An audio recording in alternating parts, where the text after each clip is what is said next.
Hey everybody, how's it going? I hope you're all having a lovely day.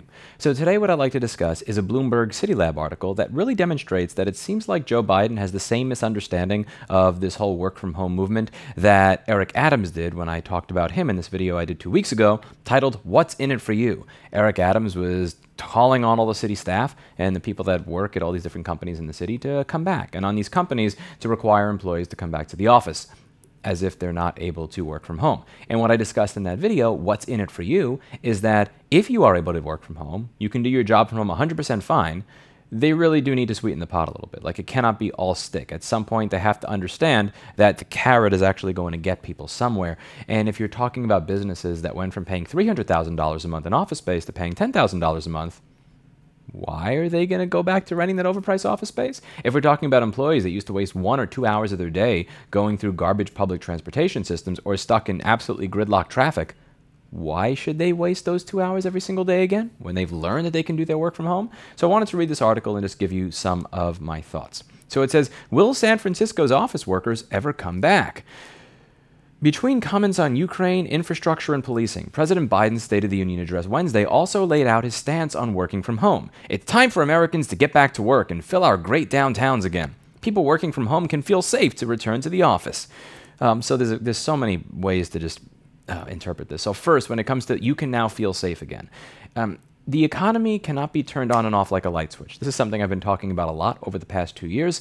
But similarly, also, people's fears cannot be turned on and off like a light switch. When you have fear porn that shows up on TV every single hour of the day, a new article every single day, a new person from government coming out every single day to explain why it is you should be scared, you can't just undo that just like that. Because again, we had COVID, then at the end of 2020, we had the next wave of COVID, then in summer of 2021, we had Delta COVID, and then it went down, and then we had Omicron COVID. So there's always this fear that there's going to be a new one. So if you have people that have been watching 2 years of fear porn, why should they at this point in time no longer be afraid? If the time to be afraid was even 6 weeks ago, why now? Like, that's always going to be something very difficult. If yesterday was a time for if it saves even one life rhetoric, then why isn't today?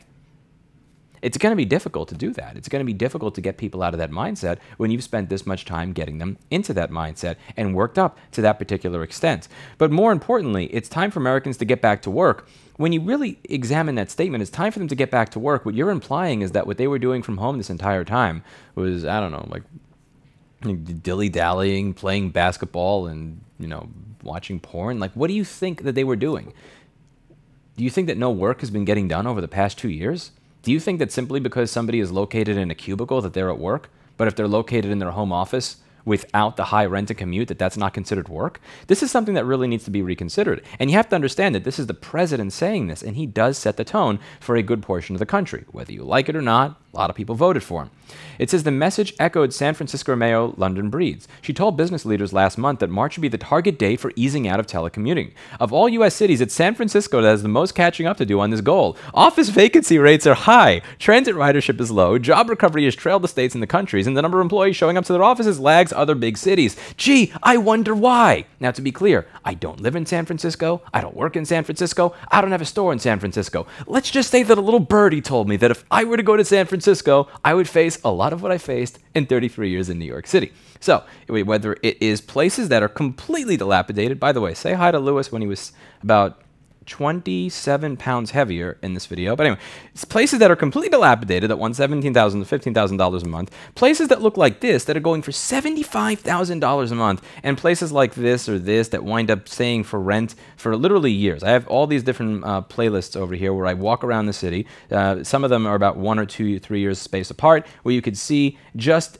how horrible the condition of some of these spaces are, just how ridiculous it is that they have a space that's about 2,000 square feet. It's like the size of, a large garage, and they will actually seriously look you in the face and say, that's $75,000 a month. Why is it considered work when I am doing something on my computer in a $75,000 a month space, but it is not considered work when I do it out of my $1,300 a month apartment? Can anybody answer that? Like, can Eric Adams answer that? Can Joe Biden answer that? Can any of these people telling you that you need to get back to doing things that way answer that? They can't. They can tell you what they want you to do, and the reason they want you to do that is because they don't want the system as it currently exists to collapse, which is what is going to happen if people don't go back to work, if these office spaces are not able to rent again for $75 or $150 or $500 a square feet in some instances. There were a couple of there where they were $300 to $500 a square foot. That's their interest. This has nothing to do with you. This has nothing to do with going back to work. This has to do with these cities being able to continue to collect property tax based on landlords paying their rent, based on landlords being able to rent out these overpriced spaces at overpriced rates to all of you. They want things to go back to normal. And as I've argued many, many times on this channel, this never should have been normal. This is ridiculous. This playlist over here is pre-COVID. There's about 60 videos or so in this playlist of me going around all these different places. This was pre-COVID, and this was not normal. I pointed out many times I did not find it normal. This seemed very strange to me, that I could walk into a space where they want 10,000 bucks. It's about 600 square feet. They tell me it's 16 or 1,800 square feet, and they're serious.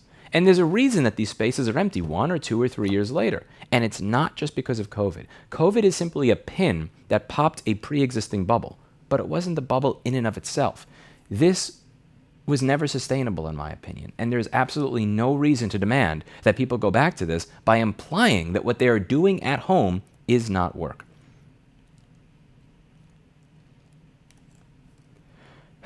Small businesses who relied on a lunchtime rush are thinking of throwing in the towel. But even as city officials urge a return to commuting and a revitalization of downtown, they are also acknowledging that some aspects of this remote reality may be permanent. Yes!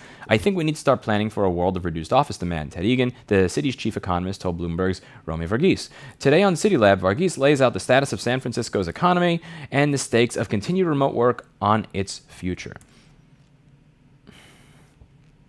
And I'll admit, I have a bias here. Again, I have a store that I have slightly reduced rent right now, but in a few months it's going to be back up to where it was before, which is about over $13,000. I have a store in New York City that has a $13,000 a month rent. I have a lease for the next 9 or 10 years. I also have a YouTube channel with 1.7 million subscribers.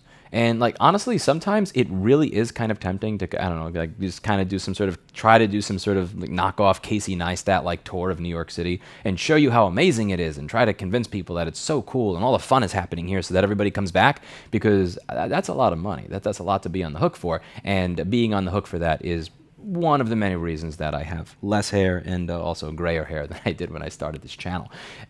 I have an incentive to convince you that you should be here, because you being here allows me to have more customers. Me having more customers allows me to make the money that I need to pay my staff of 12 people and the rent that is astronomical for this particular location. But how selfish would I have to be to ask you to inconvenience your life when you figured out how to increase your quality of life, increase the amount of money you have in the bank, and above all, increase the amount of time that you could spend with your friends and family, simply so that I can make more money. Simply so that the arrangements that I made prior to the pandemic happening can be revitalized and become sustainable again. For me to tell you that you need to change your life, you need to change your working habits, you need to change the way you spend your time, you need to increase the amount of time you spent on nonsense like transporting back and forth to an office for no reason whatsoever, just so that my money can be made right again, that's just disgusting and horribly selfish. And like, you know, again, tempting, but like, no, you know, you think about it for 5 seconds. No, that's what these people are doing. That's what the people that run these cities are doing, and now Biden is trying to do it for them, and it is particularly aggravating.